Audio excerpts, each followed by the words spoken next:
Imagine someone trying to just take something that belongs to you, your car, your phone, your ideas, anything. You'd probably feel outraged, right? Like, hey, that's mine. And that gut feeling gets right to the heart of why Murray Rothbard's Ethics of Liberty is so fascinating. It really digs deep into the idea of individual rights and where those rights come from. It's a dense book, yeah. Oh, absolutely. But it lays out like the whole philosophical blueprint for libertarianism. And honestly, whether you agree with it or not, the logic is pretty compelling. So today, let's dive into Rothbard's core arguments about natural law, self-ownership, that idea of owning yourself, and the role of the state, or maybe the lack of a role, according to Rothbard. Rothbard wasn't just about critiquing what he saw as wrong with existing systems. He wanted to create a whole new ethical system, and it all started with natural law. Natural law. I feel like I've heard that term thrown around. What's the gist? It's this idea that there are certain moral principles that are like woven into the fabric of reality. These principles aren't, made up by society or governments. They're like eternal and objective, discoverable through reason. So it's not just that murder is wrong because the law says so. It's wrong on some deeper level. Exactly. It violates a fundamental right to life. This is where Rothbard takes issue with things like moral relativism, where everything's subjective, and utilitarianism, where the greatest good might end up sacrificing individual rights.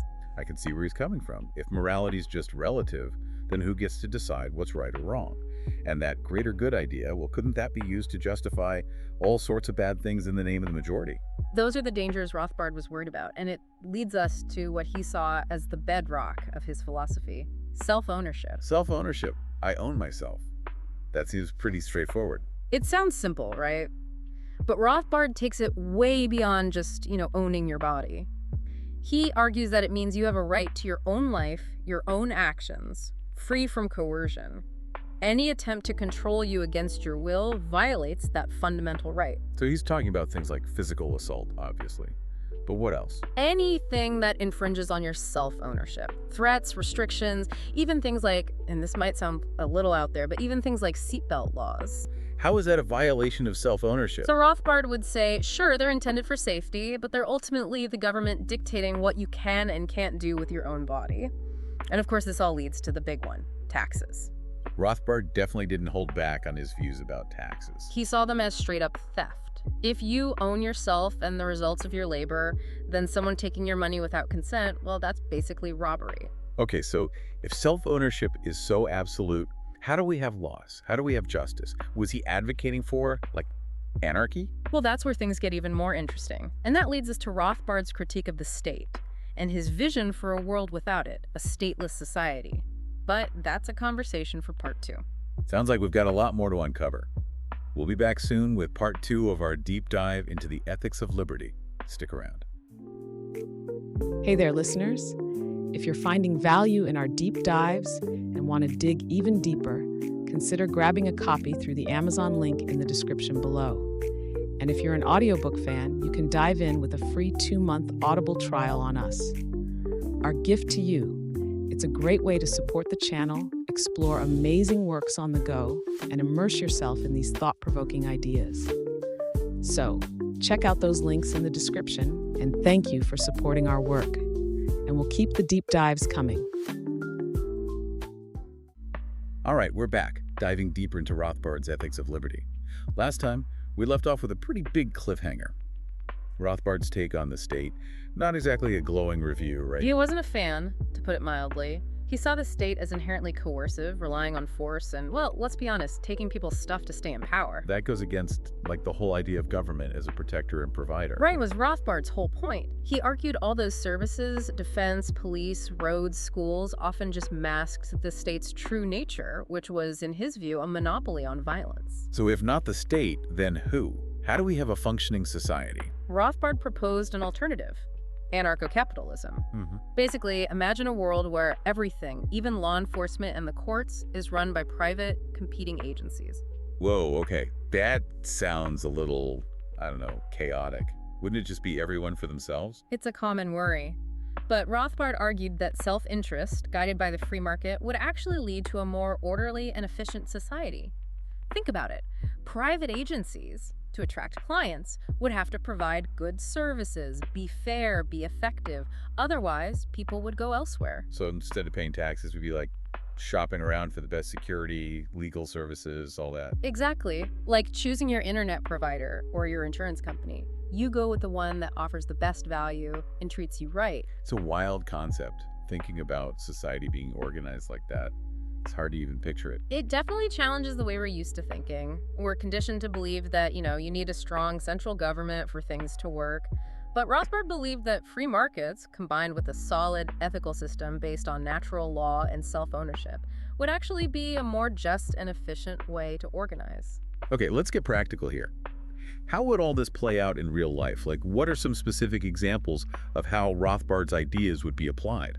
One area where he really pushed the envelope was victimless crimes. Things like drug use, prostitution, gambling. He was very much in favor of decriminalizing them. He believed people should have the freedom to make their own choices, even if those choices are considered immoral by some. Right, it goes back to self-ownership. If you're not harming anyone else, he argued, you should be free to do what you want with your own body and your own life. The state has no business interfering. So he's drawing a line between actions that harm others and actions that just affect the individual. And this extends to his opposition to war and state-led violence. Again, it's about the right to defend yourself, but voluntarily. So no more being forced into the military. Instead, people would choose how they defend themselves, maybe through something like, I don't know, voluntary defense groups or something. Exactly. Communities forming their own security forces, individuals hiring private protection. Rothbard thought this would be more effective, less likely to lead to huge conflicts like we see between nations. It's interesting how he consistently applies these ideas, natural law, self-ownership, no state coercion, to so many different issues. But I'm curious, how did his philosophy compare to other big thinkers? He was pretty critical of many philosophies. He had issues with utilitarianism, the whole greatest good idea, because he thought it could easily lead to the majority trampling over the rights of the minority. So even if a policy helps most people, it's not okay if it violates the rights of even a small group. That's the core of his argument. And he was also critical of, Marxist and collectivist ideas that downplayed individual property rights. He pointed to historical examples of collectivist economies to argue that free markets and private property are just better. So protecting those individual rights, including property rights, was key for a just and successful society, in his view. Absolutely. For Rothbard, property rights weren't just about the economy, they were a moral issue. The foundation of a free society where people can pursue their own goals, live according to their own values. Wow, we've covered so much. From natural law to anarcho-capitalism to Rothbard's disagreements with other philosophies, Ethics of Liberty is a really, really thought-provoking book. What kind of lasting impact has it had on libertarianism and the whole conversation about freedom and the role of government? Well, it's been hugely influential, definitely sparked a lot of debate and shaped libertarian thinking for decades now. But to be honest, is a world without a state actually possible in today's complex world? Is Rothbard's vision maybe a bit too idealistic? He seems to have a lot of faith in free markets and people voluntarily cooperating to create order out of what some might see as chaos. He does. He imagined a world where individuals and communities are making their own choices, working things out through contracts and private agreements, even handling their own defense. He believed that this approach, driven by people's own self-interest, would be more efficient and accountable than a big, bureaucratic government. It's a big jump, though. It's hard to imagine how a system like that would handle huge problems like climate change or conflicts between countries. Don't we need governments for that kind of thing? That's the heart of the debate. Rothbard's supporters would say that free markets, driven by innovation, would actually be much better at finding solutions. Critics, on the other hand, worry about coordination problems and point to the role governments have played in tackling these challenges in the past. It's like we're being asked to imagine a completely different way of running society. One where individual freedom and responsibility are everything. No safety nets, no central authority in charge. It's both exciting and kind of scary. It definitely challenges conventional wisdom, and that's what makes Rothbard's work so powerful. It doesn't give you easy answers, but it makes you confront these really fundamental questions about freedom, the limits of government power, and ultimately what kind of world we want to live in. Even if you don't agree with everything he says, there's a lot to take away from Rothbard. his emphasis on individual rights, his critique of government power, his unwavering support for free markets. These ideas have had an impact way beyond just libertarians. His influence is undeniable. He makes you think about the relationship between the individual and the state, the true meaning of freedom and responsibility, and the world we're creating for ourselves and for future generations. Whether you agree with him or not, you can't deny his passion and how carefully he thought things through. And that's what makes Ethics of Liberty such an important and lasting contribution. It pushes us to think critically, question our assumptions, and imagine other possibilities. In a world where things are often oversimplified, that kind of intellectual challenge is super valuable. It reminds us that the fight for liberty is ongoing. It requires us to stay alert, think for ourselves, and engage in open, respectful conversations with people who hold different views. This deep dive into ethics of liberty has taken us through some complex philosophical ideas, but it's been an amazing journey. We explored natural law, the idea of owning yourself, and even a world without government. Rothbard's work challenges us to rethink everything we thought we knew about power, freedom, and how society works. If you're interested in learning more about Rothbard's ideas, we highly recommend checking out Ethics of Liberty. You can find a link to buy the book down in the description. Yeah, it's been hugely influential, no doubt about that. Sparked tons of debate and really shaped libertarian thought for decades now. But to be honest, is a world without a state actually possible? I mean, think about the world we live in today. Is Rothbard's vision maybe a bit too idealistic?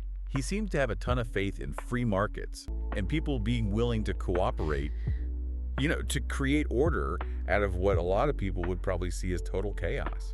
He does, he really does. He imagined this world where individuals and communities are making their own choices, working things out through contracts and private agreements, even handling their own defense. He believed that this approach, driven by people's self-interest, would be way more efficient and accountable than a big bureaucratic government. It's a huge leap, though, isn't it? I mean, it's hard to imagine how a system like that would handle these massive problems like climate change or conflicts between different countries. I mean, don't we need governments for that kind of stuff? That's the big question right at the heart of the debate. Rothbard supporters would say that free markets driven by innovation would actually be much better at coming up with solutions. Critics, on the other hand, they worry about those coordination problems, and they point to, the role that governments have played in tackling these big challenges throughout history. It's like we're being asked to imagine a totally different way of running society, like a totally different operating system, one where individual freedom and responsibility are like the top priorities. No safety nets, no central authority calling the shots. It's exciting and kind of scary all at the same time. It definitely challenges the way we usually think about things. And that's what makes Rothbard's work so powerful. It doesn't give you these easy answers, but it makes you confront these really fundamental questions about freedom, the limits of government power, and in the end, what kind of world we want to live in. Even if you don't agree with everything he says, there's so much to learn from Rothbard. His focus on individual rights, his critique of government power, his total support for free markets. I mean, these ideas have had a huge impact way beyond just libertarians. Oh, absolutely. His influence is undeniable. He makes you think hard about the relationship between each person and the state, the real meaning of freedom and responsibility, and the world we're creating for ourselves and for future generations. Whether you agree with him or not, you can't deny his passion and how carefully he thought everything through. And that's what makes Ethics of Liberty such a powerful and important book. It really pushes us to think critically, question everything we thought we knew, and imagine new possibilities. In a world where things are so often oversimplified, that kind of challenge is so valuable. It's a good reminder that the fight for liberty never really ends. It requires us to stay aware, think for ourselves, and talk openly and respectfully with people who have different views. And if you enjoyed this deep dive, please hit that like button, subscribe to the channel, and share it with others. We'd love to hear what you think about Rothbard and the questions he raises. Until next time, keep exploring, keep questioning, and keep diving deep.